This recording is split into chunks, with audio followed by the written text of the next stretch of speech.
नमस्कार, मैं हूं आपके साथ चंदन भारद्वाज और आप देख रहे हैं मेरे साथ दिन की ये बड़ी बहस।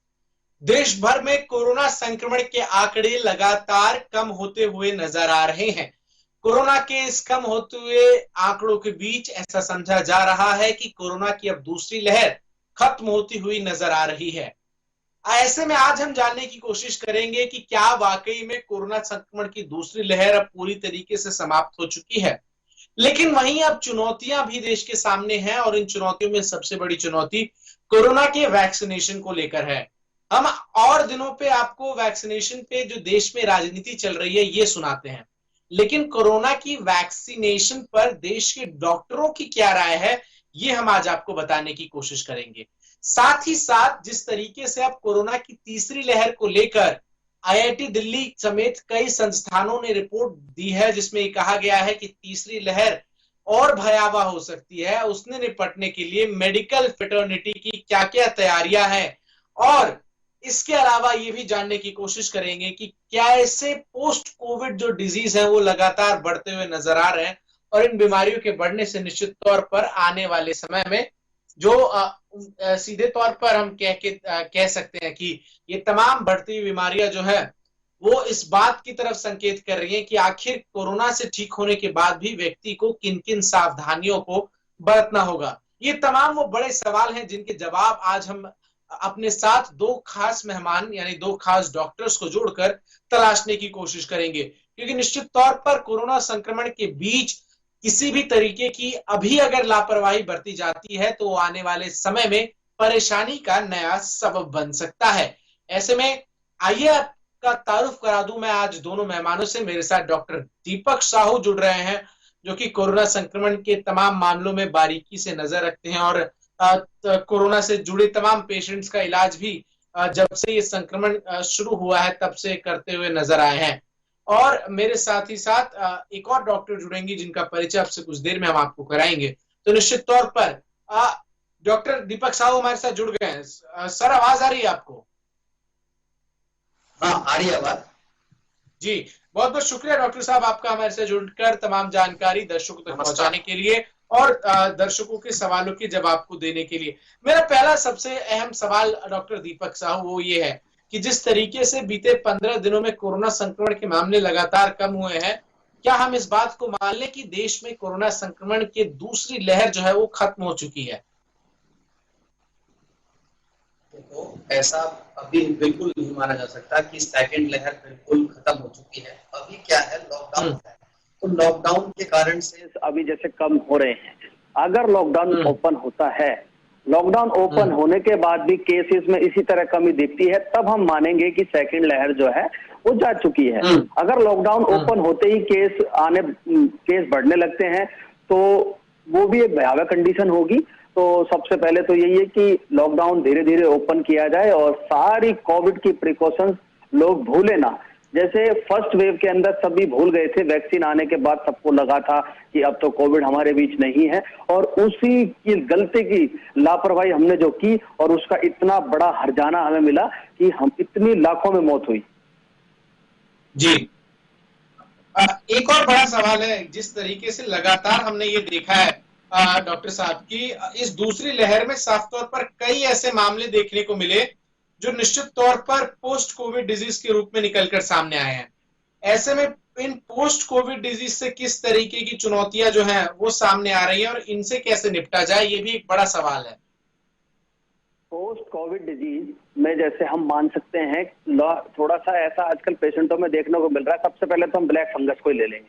तो ब्लैक फंगस भी क्या है, वो भी एक ऐसा कि थोड़ा सा स्टेरॉइड हमने ज्यादा यूज कर दिया पेशेंट्स के अंदर, जो डायबिटिक थे, इम्यूनिटी बहुत कम थी और जिन्होंने डॉक्टर का कंसल्ट ना लेके ऐसी ट्रीटमेंट लिया तो उनके अंदर कॉम्प्लिकेशन होते चले गए।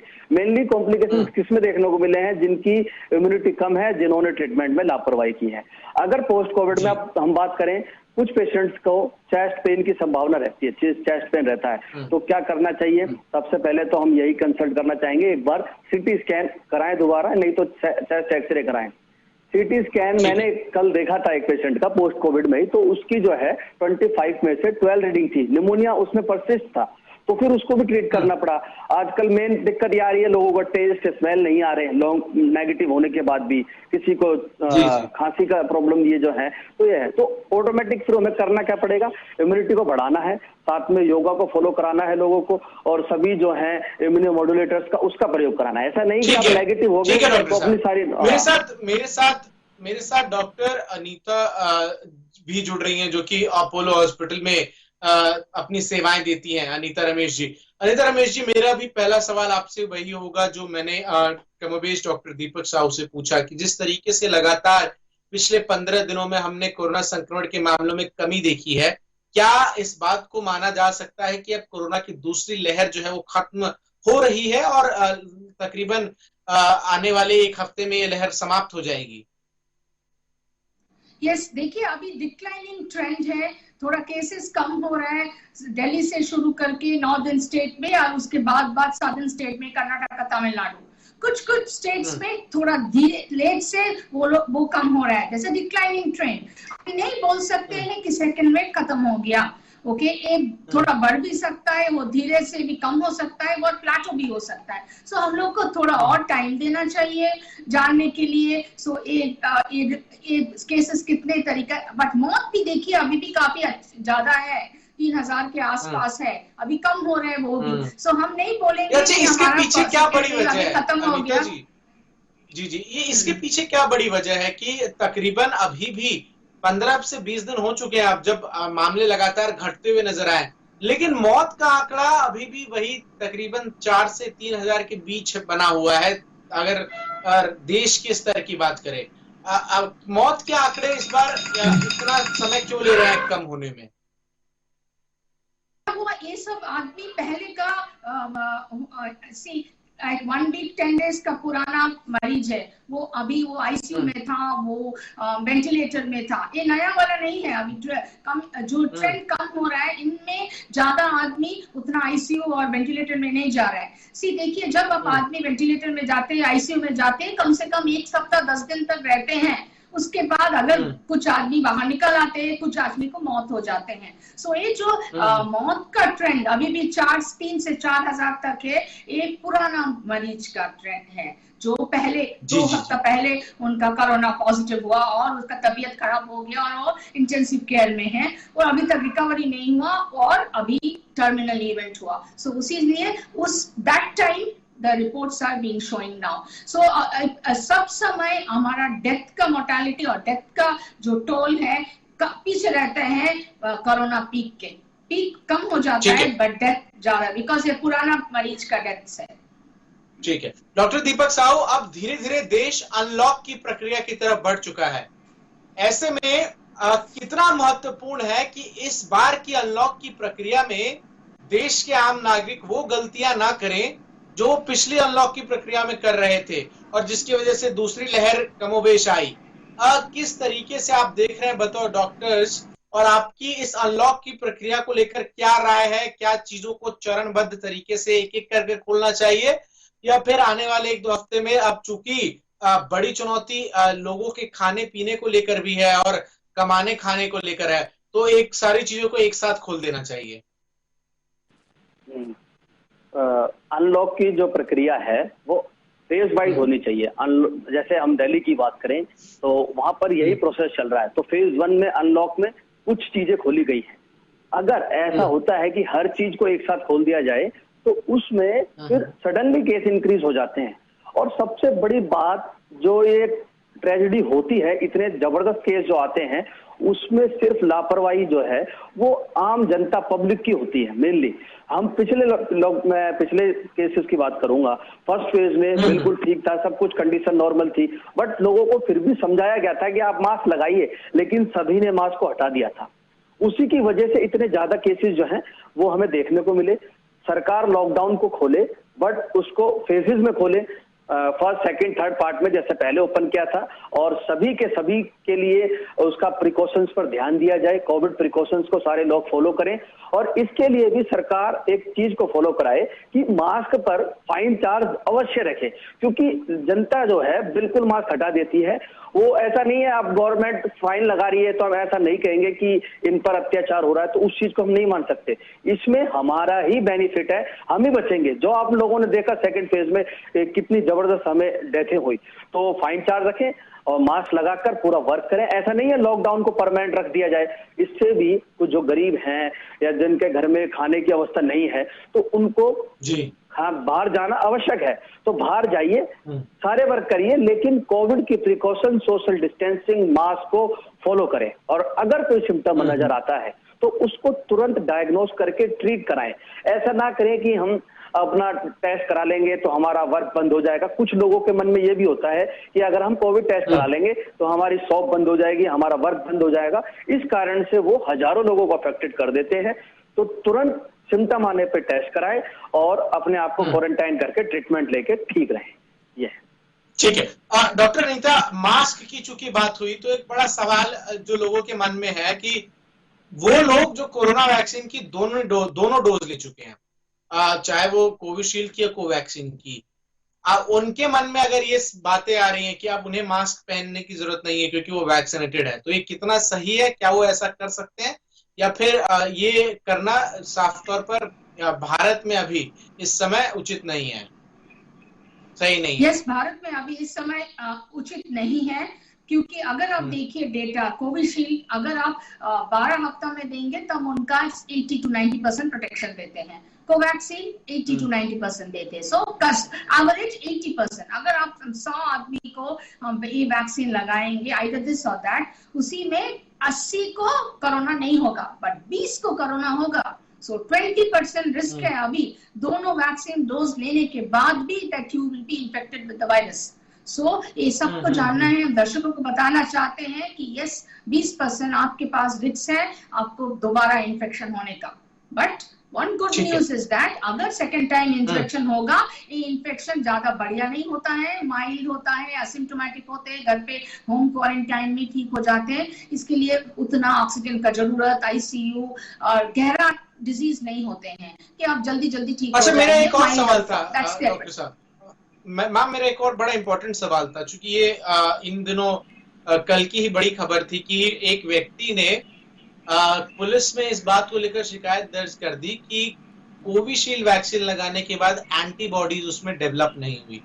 पहला, ये कितना संभव है? क्या ऐसे और केसेस आप लोगों को देखने को मिले हैं जहां वैक्सीनेटेड पर्सन के शरीर में एंटीबॉडीज बिल्ट नहीं हुए हैं? और क्या कोई ऐसा तरीका है जिससे कोई भी सामान्य व्यक्ति, चाहे मैं या आप, इस बात का पता लगा सके कि कोरोना के खिलाफ एंटीबॉडीज वैक्सीन लगवाने के बाद हमारे शरीर में डेवलप हुई हैं या नहीं? ओके, सो एंटीबॉडीज देखने के लिए हमारे पास टेस्ट है। एंटीबॉडी टेस्ट के लिए हम लोग हमेशा नहीं करते हैं जानने के लिए, but because it's a big process, सबके लिए हम कर नहीं सकते बिकॉज अब हमारे पास पूरा वैक्सीन नहीं है, तब कैसे करेंगे? So yes, but very rarely antibody नहीं प्रोड्यूस होता। जैसे हम कैंसर पेशेंट इलाज करते हैं, इस कैंसर पेशेंट इम्यूनिटी कम होता है, और इसके अलावा और भी इम्यूनो कॉम्प्रोमाइज आदमी है, जैसे जिसका रीनल ट्रांसप्लांट हुआ, बोन मैरो ट्रांसप्लांट हुआ, जो डायलिसिस पे है, शायद उनमें हम लोग सोचते हैं कि एंटीबॉडीज नहीं प्रोड्यूस होगा because inside your immune system is compromise. सो हो भी सकता है किसी मरीज में एंटीबॉडी प्रोड्यूस नहीं हुआ। सो अभी तक we don't have much data, but इसके बारे में हम लोग को मेडिकल फ्रेटर्निटी को पता है। That's why we are going slow with the immunocompromise. But हम लोग बोलते हैं ले लीजिए वैक्सीन, थोड़ा बहुत प्रोटेक्शन है वो भी अच्छा है, और अगर एंटीबॉडी कम होगा यस हम लोग नेक्स्ट डोज दे देंगे, ऐसे सोच करके देते हैं। बट आपने जो बताए हैं, yes it can happen, antibody नहीं हुआ, बट हम पूरा जांच करना पड़ेगा किसको नहीं हुआ। It is too early to give a comment, but जिसका इम्यूनिटी कम है वो भी सकता है एंटीबॉडी नहीं बना हुआ, बिकॉज इम्यून सिस्टम तैयार नहीं है बनाने के लिए। Okay, it's not ready to produce the antibody. Okay, doctor Deepak Sahu, मेरा एक और इम्पोर्टेंट क्वेश्चन है जो साफ तौर पर अब चूंकि जिस तरीके से हम देख रहे हैं कि मामलों में कमी हो रही है कोरोना संक्रमण के, लेकिन अब जिसका जिक्र मैंने आपसे दूसरे सवाल में किया, अब जो लोग ठीक हो रहे हैं उन्हें कई हफ्तों तक कई परेशानियों का सामना करना पड़ रहा है। तो उन परेशानियों में क्या करें, उनके लिए बेस्ट पॉसिबल सिचुएशन क्या है? क्या वो रेगुलरली अपने जो डॉक्टर है उससे कंसल्टेंट सी लेते रहे, या फिर इन चीजों को एक नॉर्मल पोस्ट कोविड सिम्टम्स मानकर वो ट्रीट करे और घबराने की जरूरत नहीं है? क्योंकि ब्लैक फंगस जैसी बीमारियां एक पोस्ट कोविड सिम्टम डिजीज के तौर पर ही देखने को मिल रही है। तो ऐसे में साफ तौर पर अगर व्यक्ति ठीक भी हो रहा है तो किन सावधानियों को उसे बरतना चाहिए ताकि पोस्ट कोविड डिजीज से इफेक्ट होने के कम से कम चांसेस रहे उसके? मैं बात करूंगा कोविड जो है कि एग्जांपल देना चाहूंगा मैं। जैसे आंधी आती है, तूफान आता है ना, इसी तरह से कोविड होता है। तो तूफान आता है शरीर के अंदर, यानी कोविड पॉजिटिव हुए आप, और तूफान तो चला जाता है, लेकिन आपने तूफान में देखा होगा किसी का घर गिर जाता है, तो किसी की छत हट जाती है, तो किसी का कुछ हो जाता है। सेम कंडीशन यही है। कोविड तो हमारे बॉडी में होता है, लेकिन जब कोविड हट जाता है, कोविड नेगेटिव हम हो जाते हैं, तो हमारे शरीर के अंदर जो जो हानियां होती हैं, यानी किडनी में, लीवर में, लंग्स में, हार्ट में, और हमारे ब्लड में, स्किन में, व्हाटएवर, जितने भी अलग अलग तरह के इन्फेक्शन जो दिखते हैं उसको हम पोस्ट कोविड बोल देते हैं। ठीक है। तो पहले तो मैं ये बताना चाहूंगा कि पोस्ट कोविड में अगर कुछ सिम्टम्स शो भी हो रहे हैं, तो सबसे पहले बात करेंगे ब्लैक फंगस की। अगर आपको लगे, बहुत कॉमन है ये, हेडेक। दूसरी बात, अगर कुछ eyes pain, conjunctivitis, redness in eyes, और इस एरिया में साइनस एरिया में स्वेलिंग है, या डिस्चार्ज है नोज से, या ब्लैकिश डिस्चार्ज कुछ देखने को मिल रहा है, तो उसे ब्लैक फंगस मान के सबसे पहले तो नियरेस्ट कोई भी जो ब्लैक फंगस के लिए हॉस्पिटल अलॉट किए गए हैं वहां पर जाके कांटेक्ट करें, जिससे आपका स्वास्थ्य ठीक हो सके। बिकॉज को ब्लैक फंगस अर्ली ट्रीट कर लिया जाए तो उसका ट्रीटमेंट है, अगर वो डिले हो गया, ब्रेन तक अगर पहुंच जाए तो डेथ निश्चित है, इसलिए उसका तो केयर इस तरह से की जाएगी। सेकंड बात, किसी का कफ बना रहता है, किसी को खांसी आती है, तो खांसी के लिए कोई कफ सिरप कंसल्ट करें और चेक करें कि खांसी का रीजन क्या है। तो एक्सरे भी एक बार कराएं, और एक्सरे में नहीं आइडेंटिफाई हो तो सीटी स्कैन भी कंसिडर करें। ये मैं सीटी स्कैन की बात इसलिए बोल रहा हूं क्योंकि कल ही एक केस मैंने 12 रीडिंग पे देखा नेगेटिव होने के बाद, तो उस चीज को ध्यान में ना दें। तीसरी बात हम कहेंगे कि किसी को टेस्ट का नहीं आना, स्मेल का नहीं आना, तो वो पर्टिकुलरली स्पायरोमेट्री का प्रयोग करें। अगर स्पायरोमेट्री मशीन उन पे नहीं है तो करना नहीं, सिर्फ अनुलोम विलोम कपाल भाती ये करें। इससे क्या है, लंग्स जो है प्रॉपर वे में फिट रहेंगे, उतना उनको दिक्कत नहीं आएगी। ठंडी खट्टी चीजें अवॉइड रखें, ये चीज है। और साथ में एसी का प्रयोग अभी कम से कम करें, अगर जिनको निमोनिया बना हुआ है, ये चीज है। अब तो ये जो पोस्ट कोविड में सिम्टम आ रहे हैं, तो इनसे बचने के लिए पूरा सोशल डिस्टेंसिंग, मास्क का इनका तो प्रयोग कर दें, बाहर जाने से थोड़ा सा बचना है, घर पे रहें, पौष्टिक आहार लें, हरी सब्जियां, घिया, तोरई, टिंडे, सीताफल, इस तरह की सब्जी का प्रयोग करें, और जो भी सिम्टम आता है उसका डॉक्टर से कंसल्ट करके तुरंत ट्रीटमेंट लें, जिससे वो आगे आपको कॉम्प्लिकेशन क्रिएट ना करे, डेथ तक आप ना जाओ। ऐसा नहीं है कि कोविड होने के बाद डेथ नहीं होती, पोस्ट कोविड में भी डेथ होती है। वो कहिए कि अगर लंग्स किसी का ज्यादा डैमेज हो जाए तो उसमें भी डेथ होती है, आपने ब्लैक फंगस में देखा, उसमें भी डेथ होती है। तो इन चीजों से बचना है। ठीक है डॉक्टर अनीता, मेरा बड़ा इंपॉर्टेंट क्वेश्चन है, थर्ड वेव को लेकर एक तरीके से कुछ एक्सपर्ट्स का, कुछ ऑर्गेनाइजेशंस का कहना है कि इंडिया में आएगी, वहीं कुछ ऑर्गेनाइजेशंस की ये दलील है कि चूंकि सेकेंड वेव इतना डैमेज ऑलरेडी कर चुकी है तो थर्ड वेव के आने की पॉसिबिलिटीज कम होती है। दूसरा एक चीज जो मैंने खुद स्टडी किया है, जितना बहुत कोरोना को, उससे समझा है कि कोरोना की जो इंडिया की साइकिल है वो, अगर हम यूरोपियन कंट्री से बात करें तो उससे थोड़ी अलग है। हमारे यहाँ केसेस जो राइज हैं, ये हमने देखा है कि ठंड के मौसम में बढ़ते हुए नजर आते हैं। जैन फेब के बाद हमारे यहाँ केसेस बढ़ते हैं, जो कि पिछली बार भी हमने देखा, और अक्टूबर नवंबर आते आते तक केस नॉर्मल हो जाते हैं। थर्ड वेव को लेकर आप लोगों की क्या राय है? क्या ये वेव आएगा, और अगर आएगा तो इसका इम्पैक्ट जिस तरीके से कहा जा रहा है कि बच्चों पर होगा, उसको लेकर किस तरीके से आप लोग तैयारियां कर रहे हैं? यस, देखिए एक मैथमेटिकल मॉडल आया है IIT से, वो लोग बता रहे हैं कि आ सकता है अगर अब सेकेंड वेव कम हो जाएगा अक्टूबर तक थर्ड वेव भी आने का संभावना है। बिकॉज काफी वेस्टर्न कंट्रीज में आप अगर US देखिए, यूरोपियन कंट्रीज में देखिए, और किसी किसी कंट्रीज में 3-4 वेव भी आया है, बट वो लोग सही ढंग से उनको निभा लिया है, अच्छा हो गया है। इवन अभी हम लास्ट वीक देखते थे कि हांगकांग, सिंगापुर में दोबारा लॉकडाउन शुरू कर रहे हैं। सो इसी हिसाब से ये वाला वायरस का, this is a natural history, okay, एक बार सार्स को 5 बार वेट किया है। सो इसी हिसाब से हमारे पास थोड़ा बहुत डाउट है और हम अप्रीहेंड कर रहे हैं कि आ सकता है थर्ड वेव, बट पता नहीं है कब आएगा, किसी ढंग से आएगा, किसको करेगा। So we are thinking that हम लोग अभी सबको वैक्सीनेशन हो लग चुका है 65 के ऊपर, 45 के ऊपर, अभी 18 से 44 भी चल रहा है। So this particular section of the human population अभी वैक्सीनेटेड, उनके पास एंटीबॉडी है। बट बच्चों के लिए हम लोग शुरू नहीं किए हैं अभी वैक्सीनेशन, एंड बच्चों का पॉपुलेशन इस बार थोड़ा बहुत इफेक्ट हुआ, इसीलिए हमारे पास डर है शायद ये बच्चों लोग नेक्स्ट वेव में काफी उनका असर ज्यादा पड़ेगा, बिकॉज वो is there exposed to antibody is not there, so they may get infected. So इसी हिसाब से हम लोग सोच रहे हैं। हाँ, एक और इम्पोर्टेंट क्वेश्चन ये है, वैक्सीनेशन की आप बात कर रही है, कोविशील्ड वैक्सीन का जो टाइम फ्रेम बढ़ाया गया है, क्या आप मान रही हैं कि ये केवल इसीलिए है क्योंकि हमारे यहाँ वैक्सीन की प्रोडक्शन उस तेजी से नहीं है, और अगर इन दी फ्यूचर पॉसिबिलिटीज वैक्सीन की प्रोडक्शन बढ़ती है तो क्या ये जो टाइम फ्रेम अब 3 महीने कर दिया है इसको फिर से कम किया जा सकता है?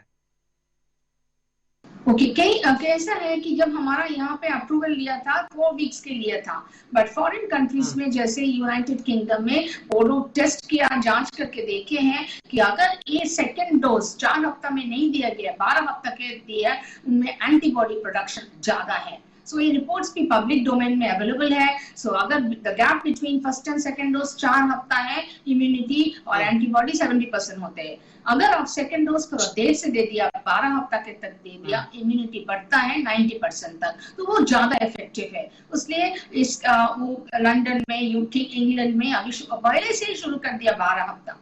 ये वाला टेस्ट हमारे देश में नहीं हुआ और टाइम भी नहीं है और हो भी नहीं सकता इस पैंडेमिक में, इसीलिए हमारा गवर्नमेंट मैं आखिरी सवाल डॉक्टर दीपक साहब आपसे पूछ लो, ठीक है डॉक्टर दीपक साहब, कितना समय लगेगा आपके हिसाब से भारत को फुली वैक्सीनेट करने में? सरकार कह रही है कि दिसंबर 2022 तक ये हो जाएगा, 21 तक। क्या आपको लग रहा है कि सरकार द्वारा इस तय डेडलाइन तक देश के सभी लोगों को वैक्सीन लग जाएगी या इसमें समय लगेगा, क्योंकि प्रोडक्शन उतनी नहीं है? और स्पुतनिक वैक्सीन को भी केजरीवाल ने कल अनाउंस किया कि दिल्ली में मिलनी शुरू हो जाएगी, तो उसको लेकर उसकी एफिशिएंसी कितनी है? और स्पुतनिक जो इंडिया में है वो सिंगल डोज वाली है या फिर इसके भी 2 डोज लगाने होंगे? देखिए, पूरा इंडिया वैक्सीनेटेड कब तक हो जाएगा इसका कहना थोड़ा सा मुश्किल है अभी। पहले तो हम बात करें कि वैक्सीनेशन जो वैक्सीन कंपनियां बना रही हैं वो उनके अंदर एक तो अभी थोड़ा सा बन भी रहा है, तो कुछ वैक्सीन बाहर भी जा रही हैं, आउट ऑफ इंडिया हम बात करें, और इंडिया में भी उनकी कुछ सप्लाई है। तो वो डिपेंड करता है, वो कंपनियां, ऐसा अरविंद केजरीवाल जी ने कहा था कि इस फॉर्मूले को अदर कंपनियों को और दे दिया जाए, बट ये चीज पॉसिबल नहीं हो पाई। तो उसको जो है सीरम इंस्टीट्यूट ऑफ इंडिया वही बना रही है, तो उनके प्रोडक्शन पे डिपेंड करेगा कि कितनी जल्दी वो बनाते हैं, फिर उसी हिसाब से हम बता पाएंगे कि कितनी जल्दी जो है हमारा पूरा इंडिया वैक्सीनेटेड हो पाएगा। तो इस चीज का कहना भी मुश्किल है कब तक हो पाएगा। वैसे उम्मीद करिए कि दिसंबर 2021 तक में हम इसको एंड तक में वैक्सीनेटेड पूरी इंडिया को कर देंगे। लेकिन ये सारी चीजें रॉ मटेरियल और सीरम इंस्टीट्यूट ऑफ इंडिया पे जो वैक्सीन बना रही है उन पर डिपेंड करता है कि कितनी बनती है और कितना जल्दी जो है हम वैक्सीनेटेड हम कर पाते हैं। ठीक है, बहुत बहुत शुक्रिया डॉक्टर दीपक साहू जी आपका और डॉक्टर अनीता जी आपका कि आप मेरे साथ जुड़कर तमाम सवालों के जो जवाब है वो आप लोगों ने दर्शकों तक दिए। तो निश्चित तौर पर कोरोना संक्रमण के मामले भले ही कम होते हुए नजर आ रहे हो, लेकिन लापरवाही इस समय किसी भी तरीके की देश के लोगों के लिए, आम जनता के लिए परेशानी का सबब बन सकती है। इसलिए अगर आप अपने दफ्तरों का रुख भी कर रहे हैं तो मास्क को जरूर पहने, सोशल डिस्टेंसिंग, सैनिटाइजर का जरूर उपयोग करें, ये हमारी आपसे अपील है। और इसी के साथ मुझे दीजिए इजाजत, खबरों का सिलसिला लगातार जारी।